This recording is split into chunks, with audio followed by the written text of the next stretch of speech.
Y aquí seguimos en el Club de los Optimistas, como todos los miércoles por www.montevideo.night.com.uy. Quizá nos acompaña aquí Silvana Iachero, es psicóloga desde los 21 años, se dedica a la clínica, también se especializó en psicología social y en recursos humanos, tiene su propia empresa de consultoría en recursos humanos y es asesora técnica de acamlu.org, Asociación contra el Acoso Moral Laboral. Silvana, bienvenida al Club de los Optimistas. Muchas gracias. Bueno, queremos saber nosotros, ¿cuál considerás que es el mayor desafío en el ámbito de recursos humanos hoy en día? Hoy en día el mayor desafío es conservar los talentos, ¿verdad?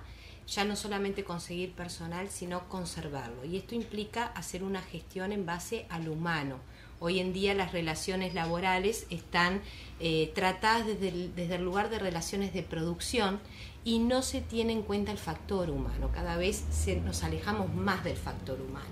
Entonces, cuando los departamentos de recursos humanos se plantean no conseguimos personal, tenemos mucha rotación, la gente se va todo el tiempo, capacitamos, entrenamos y a los pocos meses se van. Entonces le echamos la culpa a la generación niní, le echamos la culpa a las nuevas generaciones que no les viene nada bien, en vez de mirar hacia adentro. Viste que el uruguayo siempre tiene esta cosa de mirar hacia afuera y de responsabilizar y buscar culpables. Creo que el mayor desafío del Departamento de Recursos Humanos es lograr que sus gerentes miren hacia adentro, empiecen a ser críticos y realmente a cuestionarse si están tratando a sus trabajadores como personas o los están tratando como solamente un producto final, ¿verdad? Ahí para mí está la clave. ¿Qué pasa? Para ello hay que convencer, el Departamento de Recursos Humanos tiene que convencer a los dueños y a los gerentes de que por ahí va el camino. Y esto hay que llevarlo a dinero para que realmente entiendan que no solamente hay que mirar el producto final, lo que me renta, sino lo que se va dejando en el camino con todo lo que tiene que ver con ausentismo, accidentes laborales, rotación de personal, falta de personal capacitado. Porque aparte las empresas pierden de esta manera sus talentos. ¿Por qué? Porque justamente la persona que está capacitada y que logra engancharse, logra tener un compromiso afectivo con la empresa, después se va desmotivando porque al no ser reconocido su trabajo, al no estar tratada la parte humana, el clima laboral, al no ser bueno, van perdiendo justamente a los grandes talentos y se van quedando con el empleado mediocre. Esto limita evidentemente la producción. Hay una realidad. ¿Y cómo se definiría al empleado mediocre?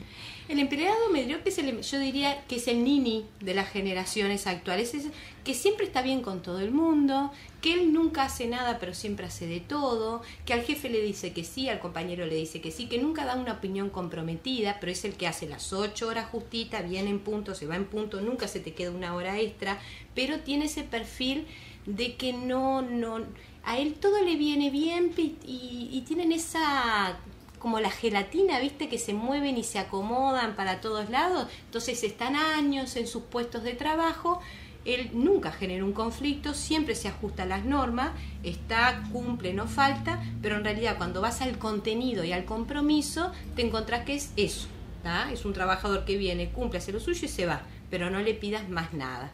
Muy diferente al empleado que le apasiona su tarea, que está comprometido con la empresa, donde se puede pasar horas, donde desee ir a trabajar, si tiene que ir 3 horas antes va, si tiene que quedarse 5 horas después se queda. Lo importante es sacar adelante esa tarea y el compromiso es tal que lo que le interesa es que la empresa logre lo que quiere, porque hay un enamoramiento con la empresa y no solamente con la tarea. ¿Ah? Ese empleado en un grupo de mediocres molesta.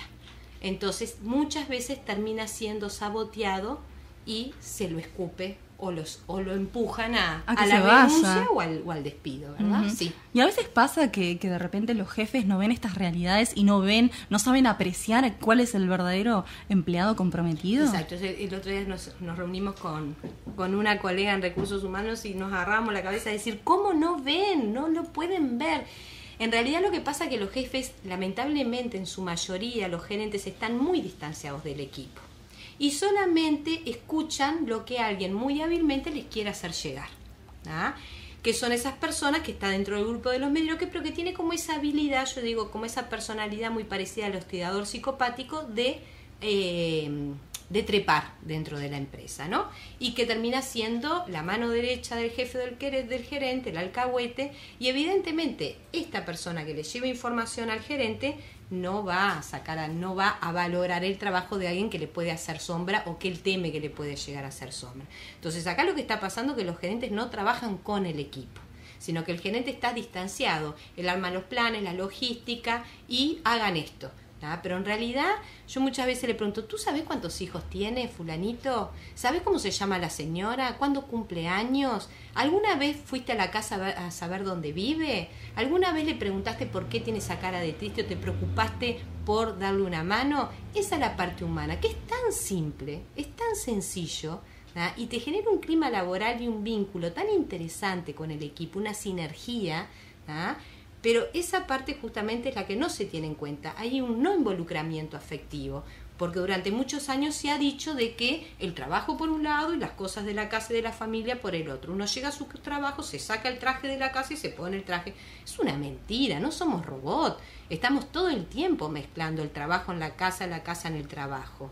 Y esto hay que empezar a tenerlo en cuenta y hay que empezar a mirar la parte humana de las personas si queremos que realmente generar equipos con sinergia y de alto rendimiento. Muy bien. ¿Qué nos puedes decir acerca del engagement en el trabajo? Justamente tiene que ver con esto de cómo logramos. Hay personas que ya tienen esta predisposición, como han logrado descubrir lo que les gusta. Están haciendo vocacionalmente lo que a ellos les apasiona. Entonces, lo único que tienen que lograr es una empresa donde puedan hacer esta tarea que les apasiona y que a su vez refuercen y retroalimenten esta pasión que la persona tiene. Estos sujetos logran un enganche y un compromiso con la misión y con la visión de la empresa. Para ellos el trabajo es un reto, es un desafío permanente, tienen altos niveles de energía, por lo cual pueden estar trabajando 12, 13 horas, que no es lo mismo adicción en el trabajo, ¿verdad? O sea, cuando se requiere sacar la tarea porque tiene que salir bien, la persona disfruta de hacerla. No lo hace para escapar de otra situación, sino que eso le da placer en sí mismo. A su vez, son personas que todas las mañanas se levantan con ganas de ir a trabajar, todo lo contrario del síndrome del quemado, ¿no? No hay despersonalización, sino que son personas muy humanas, que logran ponerse mucho en el lugar del otro, que generan trabajo en equipo, generan un buen clima, y justamente, ¿quién no quisiera tener este tipo de personas? Ahora, lo que muchas veces pasa es que cuando una empresa, uno como consultoría, le está ofreciendo un empleado de este tipo, después no lo saben cuidar. Entonces después, me elegiste mal. En realidad, el proceso de selección es una mínima parte. Después viene todo lo que es la inducción, que es muy importante, que no es solamente una palabra que signifique capacitación, es la palabra de involucramiento emocional de la persona hacia la empresa. O sea, que la persona empieza a sentir afecto no solamente por la tarea, sino por la empresa en sí misma y por quien la dirige y por sus compañeros también. Entonces, si después no se cuida esa parte y si después la persona no es valorada o le cambian la tarea o le agregan tareas que no estaban dentro de lo convenido o no le pagan lo que le habían prometido que le iban a pagar o le hacen hacer horas extras pero después no lo valoran, está basado, generalmente las organizaciones están basadas mucho en la crítica, en lo que hace mal el empleado y no en lo que hace bien, en buscarle lo positivo para reforzar. Si nosotros supiéramos que si estás todo el tiempo mostrándole al otro lo bien que hace determinada tarea, lo va a hacer mejor y va a venir con más ganas de hacerlo. Eso de maltratar para lograr mejores resultados es un engaño, totalmente fuera de lo que es hoy las organizaciones del trabajo. Entonces lo que tenemos que lograr es, si tenemos un empleado así, es cuidarlo, no generar todo lo otro que hace que la persona termine siendo o despedido o renuncie porque no fue con lo que él quería estar, no se siente cómoda, y el que tiene la culpa es el que hizo el proceso de selección, que no lo seleccionó bien, y eso no es verdad. Ahí en el medio hubo todo un tramo que no se cuidó a esa persona. ¿Y cómo sería cuidar al empleado? Cuidar al empleado es esto, es justamente lo que yo te explicaba hoy, que tiene que ver con la parte humana, ¿verdad? Saber qué le gusta, saber qué no le gusta, saber qué cosas le hacen bien, qué no, cuándo cumple años, si hoy vino mal, qué le pasó, si su tarea hoy le disgustó, bueno, qué fue lo que pasó, vamos a cambiarla, vamos a modificarla, escucharlo, atenderlo. ¿Quién más sabe de la tarea que la hace que el propio empleado? ¿Dónde está la falla entre los errores? Saber las características de ese empleado para motivarlo, porque hablamos mucho de motivación. ¿Qué es la motivación? Bueno, no es lo mismo para vos que para mí. A mí hay cosas que me motivan que a vos no. Bueno, eso implica un trato personal, ¿verdad? Donde yo sepa dónde voy a poner a cada empleado frente a un nuevo proyecto sabiendo qué cosas le motivan. Hay gente que le gustan los retos, a otros los asusta. Hay gente que le gusta estar todo el tiempo moviéndose y caminando, a otros le gusta la tarea rutinaria y estar sentado. Dentro de una misma profesión pasa eso. Entonces, ahí es donde está la habilidad de quien gerencia, que no solamente tiene que estar como gerente porque sabe mucho de la materia profesional, está dirigiendo un equipo de contadores y él es el contador especialista, pero tiene que saber gestionar gente. Esa es la materia que nos falta. En eso no se los entrena. Entonces muchas veces llegan a puestos de jefatura y de gerencia personas que son muy idóneas técnicamente, pero no saben lidiar con gente. ¿Y en Uruguay considerás que hoy en día están las empresas como más preocupadas por cuidar al empleado? ¿Hay un cambio de mentalidad o sigue siendo igual que siempre? Para mí es un discurso nada más.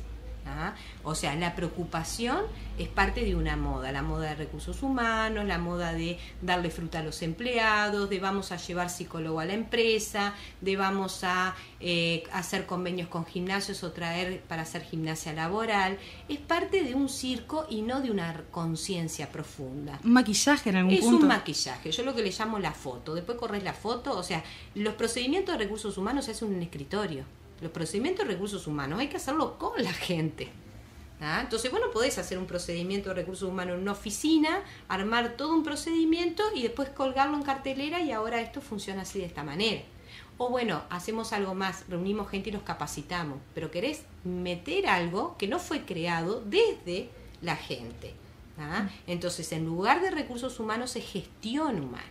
Nadie los escucha a los trabajadores y esto va generando problemas de comunicación importantes y vacíos y un distanciamiento y un individualismo donde lo que hay que es hacerlo ya, rápido, excelente, no importa cómo te sientas. Entonces hay un desgaste importante que después se va pagando y es lo que le está pasando a la mayoría de los uruguayos. El 25% de los trabajadores está con licencia psiquiátrica, ya no saben hacer qué hacer más con los accidentes laborales, la gran rotación de personal que hay en las empresas. Todo esto es parte o producto. Entonces vos no podés agarrar una empresa que tiene realmente problemas de gestión humana y decir una vez por semana vamos a darle fruta a los funcionarios. Ellos se dan cuenta que es una tomada de pelo. Que sean trabajadores no significa que sean tontos. Entonces ahí hay que armar un equilibrio realmente entre una cosa y la otra, ¿no?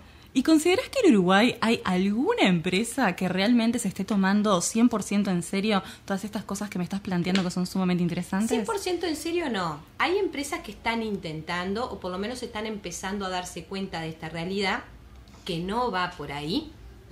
Lamentablemente tiene que doler el bolsillo para generar esa conciencia, pues estamos hablando de productividad, estamos hablando de ganancia, de dinero. Y están tratando de realmente poder escuchar quienes saben de recursos humanos. Es muy difícil. Entonces, ¿eso a qué ha llevado? A que dentro de los departamentos de recursos humanos haya personas que tengan ese doble manejo, entre acepto el trabajo para gestión humana, pero me amoldo a lo que la empresa me pide. Entonces, terminan siendo manipulados ellos y manipulando al personal para lograr resultados. Entonces acá lo que hay que decir es, bueno, yo no trabajo en esta empresa si realmente las cosas no se hacen de la manera que yo sé que sí les va a dar resultado. Y con ética, manipular gente no. Realmente con ética y con transparencia. Pasamos del liderazgo autoritario al liderazgo de manipulación, con toda esta onda del marketing, de la venta, la cantidad de libros que hay para poder vender. Las empresas también se venden, los departamentos de recursos humanos se venden y la idea es ahora ir transitando a la medida que se vaya tomando conciencia que no ese es el lugar de la falsa transparencia en realidad, sino de generar vínculos de confianza, vínculos basados en lo humano, que lleva mucho más tiempo, pero que son mucho más duraderos y que son mucho más sanos y positivos, tanto para la empresa, para quien dirige el equipo, como para el trabajador. Pero bueno, nos falta muchísimo para llegar a eso. Lo importante es que ves que algunas empresas van tomando conciencia de esa situación. Esperemos que sean más de las que uno piensa. Exacto. Sí, tengamos esperanza. Ahora, el tema de la motivación, que tú lo habías nombrado, creo que es como un conjunto, es la organización, pero también es el empleado, ¿verdad? Sí. ¿Cómo hace o qué consejos le darías a un empleado para automotivarse? Primero que nada, no presentarse un trabajo porque preciso plata nada más. Yo tengo que tener claro que me gusta lo que voy a hacer. porque a largo plazo esto me lo cobra. ¿Ah? Ahí ya no puedo generar motivación en nada. Por otro lado, tengo que estar haciendo la tarea que a mí me gusta hacer. Eso, primer punto. ¿Ah? No consigo ahora, bueno, puede haber un apremio económico, pero seguir pensando dónde yo, tener claro cuál es mi vocación y a dónde yo quiero llegar y en qué tarea me siento cómodo. Eso implica un autoconocimiento de uno mismo importante, ¿verdad? Porque hay gente que le pregunta qué querés hacer o qué te gusta y no sabe. Bueno, hay que entrar a preguntárselo, evaluar las fortalezas que uno tiene, con qué disfruta uno haciendo y tratar de conseguir un trabajo acorde a eso. ¿Ah? Por otro lado, el cuidarse mucho a sí mismo, ¿verdad? Sabemos que el deporte, la meditación, la buena alimentación son cosas que te llevan y te retroalimentan para ir sintiéndote bien. Y cuando uno entra en una empresa tiene que dejar también en claro, ¿verdad? Esto me gusta, esto me hace bien, esto no, y tratar de cuidar, de seguir haciendo dentro de la empresa lo que a uno le hace bien, hacerse respetar. Eso es muy importante. Y hablar a tiempo también. Hablar a tiempo. Lo que pasa es que es tanto el miedo que tenemos a perder el trabajo, está tan dentro de nuestra cultura, ya transmitido genéticamente en este último siglo, de que estás todo el tiempo con miedo a perder el trabajo, que esto lleva a que los trabajadores se vayan enfermando. Y dentro de las enfermedades tenemos muchísimas, ¿verdad? Sí, bueno, las más clásicas es el burnout, el bore-out. ¿Hay alguna otra que también se esté manifestando? Y tenemos el síndrome postraumático generado por el hostigamiento, que es lo que hoy vemos como más grave, ¿verdad? Hay toda una sintomatología que se presenta en el trabajador que es víctima de acoso moral laboral. Entonces, la propia OIT en el año 2000 no solamente lo declara peligro de epidemia en el mundo entero, la nueva forma de esclavitud del siglo XXI, el psicoterror se le llama, donde el trabajador sufre durante meses y a veces años este hostigamiento psicológico que lo va enfermando y va generando un síndrome que es propio, que no es ni de estrés ni del quemado y que muchas veces pasa y se confunde como síndrome del quemado o síndrome del estrés. Y entonces yo ahí donde les pregunto, hay una gran diferencia entre alguien que sufre síndrome del quemado y mobbing. La persona que sufre síndrome del quemado quiere dejar de trabajar, no quiere ir más a esa empresa y frente a cualquier oportunidad se va.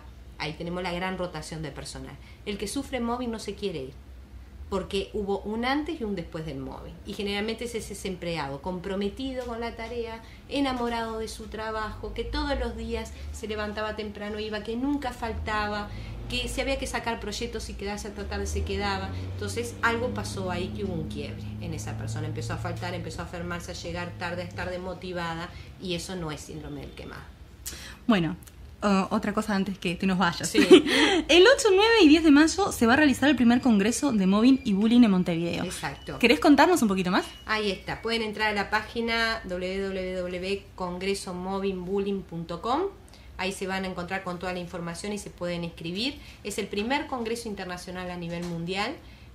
Hemos logrado que vengan los número 1 en el mundo en este tema. La propia Mary Franz Irigoyen, que es la número 1 tanto en materia de mobbing como de bullying.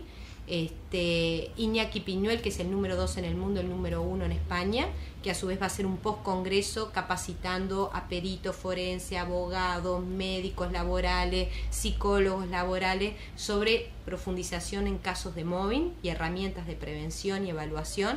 Tenemos ideas de aplicar el barómetro Cisnero probablemente para el año que viene en Uruguay. A su vez Luis de Rivera va a dar un precongreso en terapia secuencial para todos los profesionales que quieran aprender cómo trabajar con víctimas de violencia psicológica en cualquier ámbito.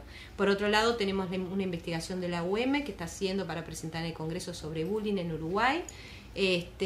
Tenemos otros representantes de Uruguay que van a trabajar sobre todo en el tema bullying. En Uruguay se ha trabajado, hemos logrado contactar con gente que viene hace tiempo trabajando en bullying, en mobbing, nadie, hasta ahora desde el año 2006 venimos nosotros remando con este tema.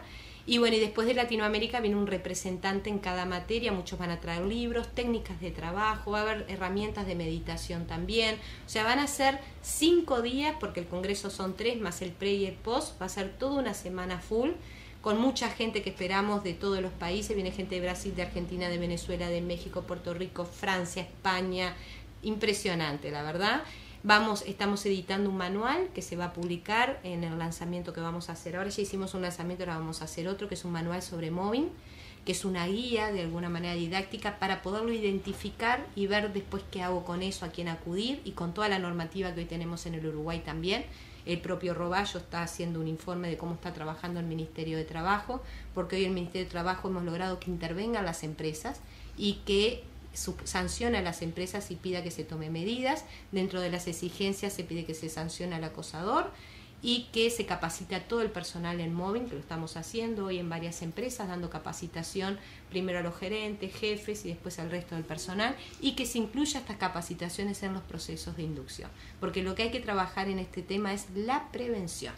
En este tema no hay negociación, esto de que está muy de moda, relaciones laborales, en esto no hay mediación, acá hay un caso de abuso, es un delito, y acá lo que hay que hacer es actuar si aparece lo antes posible, antes que la empresa se vea dañada y que tengan un trabajador irrecuperable, y prevenir. Son las dos puntas que hay que atacar. Lo que queremos lograr con este congreso es poner sobre tapete los dos tipos de violencia, que son la misma en diferentes ámbitos, y hacer una gran movida en Uruguay, porque va a haber una mesa de abogados que van a discutir la ley sobre acoso laboral, y la idea es ya alargar los primeros lineamientos sobre una ley sobre bullying también. Bueno, así que sumamente interesante. Mucho trabajo por delante. ¿Se tiene ya el lugar donde se va a realizar este congreso? En el Radisson se va a realizar, 8, 9 y 10 de mayo en el Radisson. Los uruguayos se pueden anotar en la categoría de socios, la idea es que después se hagan socios de la ONG ACAMLU. Pero bueno, mientras tanto se pueden anotar ahí. Hasta abril hay un precio diferencial, pueden pagar en Hábitat en una cuenta que hay que lleva el mismo nombre, que en la página web ya está.